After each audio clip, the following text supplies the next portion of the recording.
C'est un club de basket comme il existe partout en France. Après, il n'a pas forcément la construction ces dernières années et le visage de tous les clubs de basket de France. Au départ, c'est un club de ville d'Aulnois, et qu'il devient club de territoire.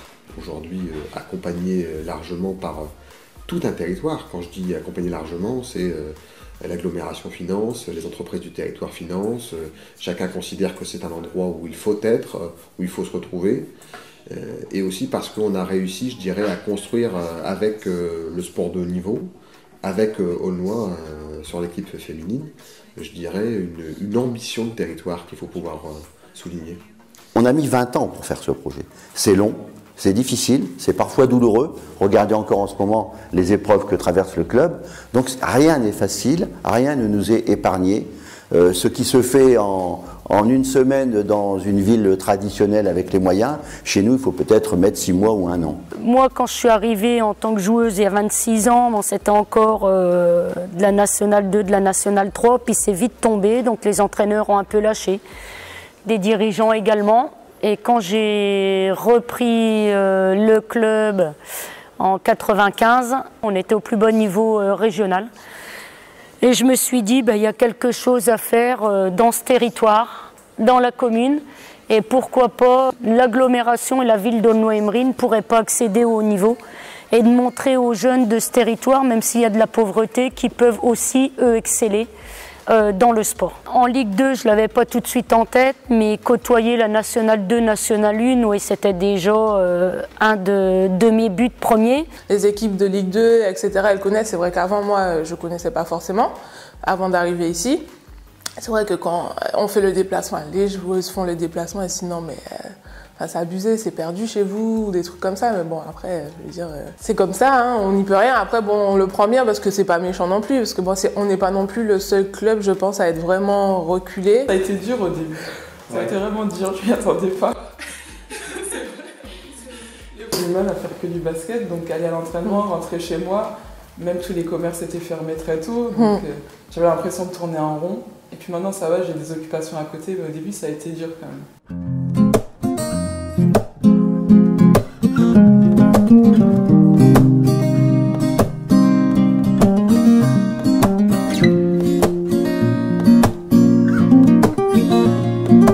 Le bassin de la Sambre, c'est quand même une région qui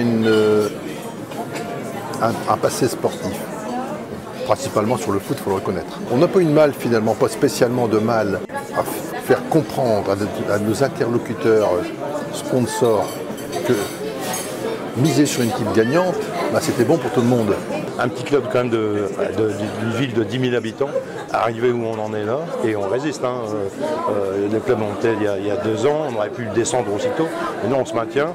Là, on passe un moment difficile, mais c'est une fierté vraiment de la vélo.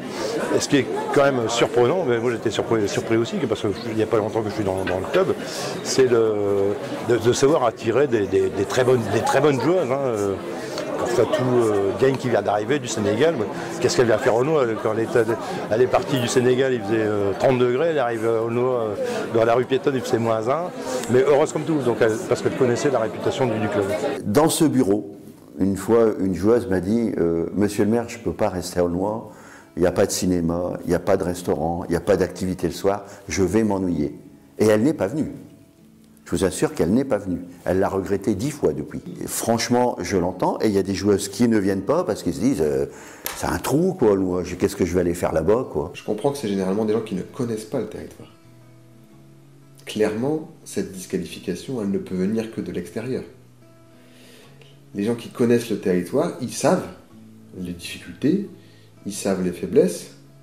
Mais comme dans toutes les équipes, comme dans tous les territoires, il ne faut pas ignorer les forces. Ici, vous avez quand même un effet d'entraînement qui est important. Vous avez une ville et un territoire qui se bagarrent pour créer les conditions positives pour que les joueuses elles soient en situation. Vous avez une organisation qui est facilitée, je dirais, sur leur vie professionnelle. Et on est en situation quand même, certes, de ne pas être une grande métropole. Et si vous nous comparez à Lille, à Lyon, à Paris, on sera toujours en situation compliquée. Mais ceci dit, moi je considère que ce territoire, il a un certain nombre d'atouts à faire valoir. Au-delà de la chaleur humaine, je ne vais pas être trop cliché dans ma manière de présenter les choses. Mais au-delà de ça, on a, je crois, ici, les conditions de réussite qui existent.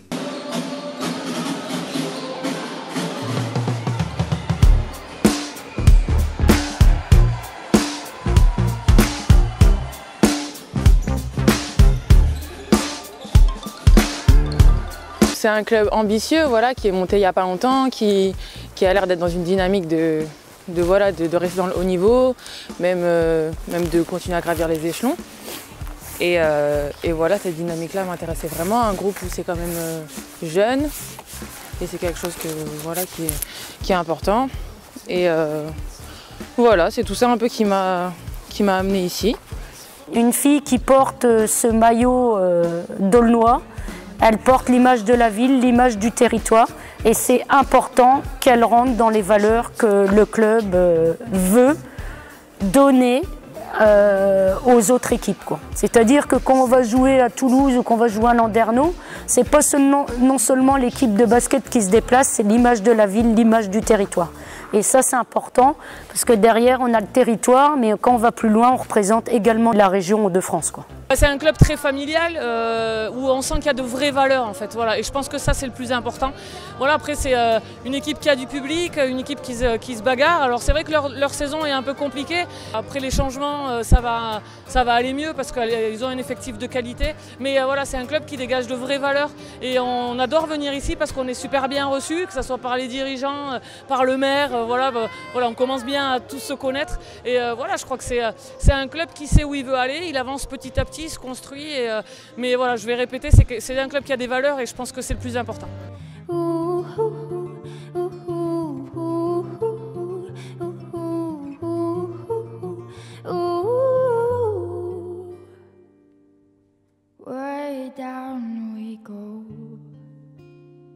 Le centre de formation, c'est l'avenir, quoi.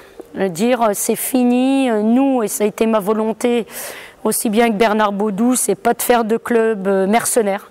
On voulait pas de club, on voulait vraiment des filles qui mouillent le maillot, mais qui s'imprègnent aussi de notre projet, c'est-à-dire vivre dans la ville, vivre dans le territoire, venir être marraine d'équipe, des équipes jeunes, les encourager, les conseiller.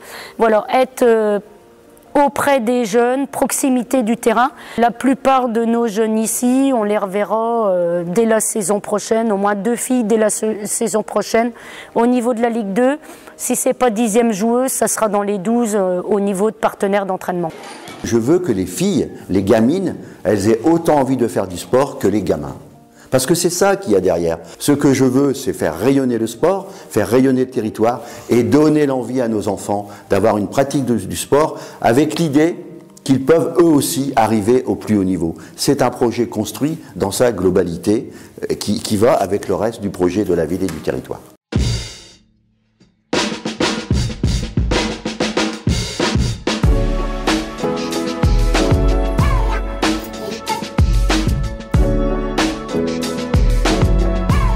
Personne ne nous attendait pas à ce niveau-là. Même nous, enfin, je veux dire, les objectifs du club, c'était vraiment, on va dire, je crois que c'était le maintien, voire milieu de tableau, mais c'était pas du tout les playoffs ni quoi que ce soit. Et au final, on a bien commencé. Après, bon, c'est vrai qu'on a eu des hauts, des bas, mais parce que bon, on pouvait pas non plus. Enfin, c'est rare de faire toute une saison vraiment au top niveau tout le temps. Donc non, franchement, c'était une bonne saison.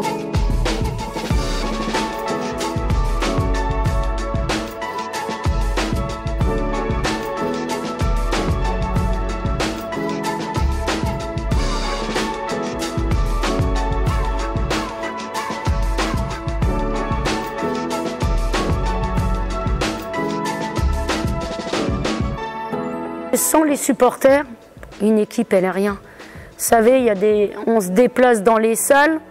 Moi, j'ai connu où il y avait plus d'Aulnaisiens que le club local. Parce que, voilà, c'était important. Nous, on a fait des déplacements, que ce soit en National 2, National 1, où les supporters partaient en bus avec nous. Et ça, c'est important, quoi. Quand vous arrivez avec 50 supporters avec vous, j'allais dire, quand les matchs sont serrés, la 6e fille sur le terrain, ben, c'est eux. C'est le supporter. Et moi, j'ai énormément de respect pour le supporter ou par les bénévoles, parce que sans eux, il faut être clair et pas peur de le dire, il n'y a pas de club. Vous connaissez le dicton ici dans le Nord? On pleure 2 fois quand on arrive et quand on repart, c'est ça? Ouais. Bah, j'ai pas pleuré moi quand je suis arrivée. Hein. Franchement, j'ai pas pleuré parce que j'étais déjà venue, c'est un peu de la triche. Mais ouais, j'ai pas pleuré. Peut-être quand je repartirai.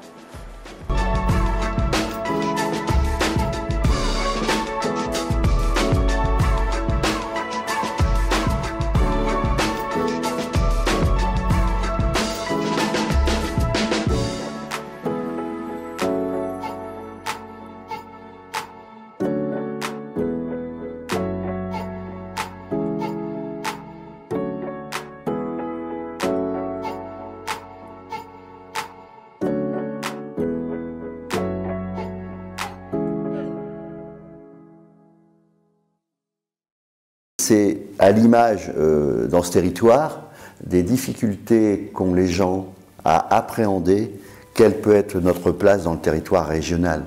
C'est-à-dire que la crise ici a été tellement forte, nous avons tellement de difficultés, que l'ambition qu'il peut y avoir quelquefois dans les têtes de nos concitoyens, eh bien, cette ambition, elle est un peu mutilée, elle est auto-limitée. Et alors que ce territoire, plus que d'autres, a besoin de projets comme celui-là, pour montrer justement que même dans l'Avesnois aujourd'hui, on peut être extrêmement créatif et avoir les plus beaux projets du monde. On doit aujourd'hui faire une transition sur ce territoire. Nous avons eu une grande crise économique qui nous a vraiment frappé très très fort et on ne peut pas rester en pleurant sur notre sort en permanence. Donc il faut avoir une ambition. Et cette ambition, elle peut être portée par des grands projets, comme le sport ou la culture. Il y a plein de choses à voir et on essaie qu'elles ne soient pas perdues. Et en fait, toutes celles qui restent, qui viennent, souvent restent. Après, elles peuvent partir parce qu'il y a de très très bonnes joueuses qui peuvent jouer à un niveau supérieur. Et puis bon, après derrière, faut que si on veut évoluer plus haut, il faut qu'on trouve d'autres budgets et compagnie. Mais c'est ce qu'on veut faire. Si elles ont la possibilité d'évoluer à très haut niveau et d'avoir le cadre de vie qui correspond à la possibilité d'être au grand air en quelque sorte, et de construire des relations très proches avec les gens et très vraies, c'est quelque chose qui me semble plutôt positif. Et ce cadre de vie-là, il fait partie des éléments du territoire, et des éléments qu'il faut valoriser. Et tu peux être à la fois sportif de très haut niveau, et en même temps bénéficier d'un cadre de vie particulièrement qualitatif.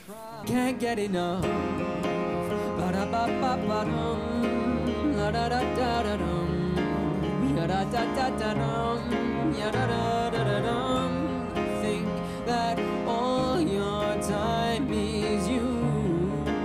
You're too busy earning, you can't get enough. You think that all your time is used. You're too busy earning, you can't get enough.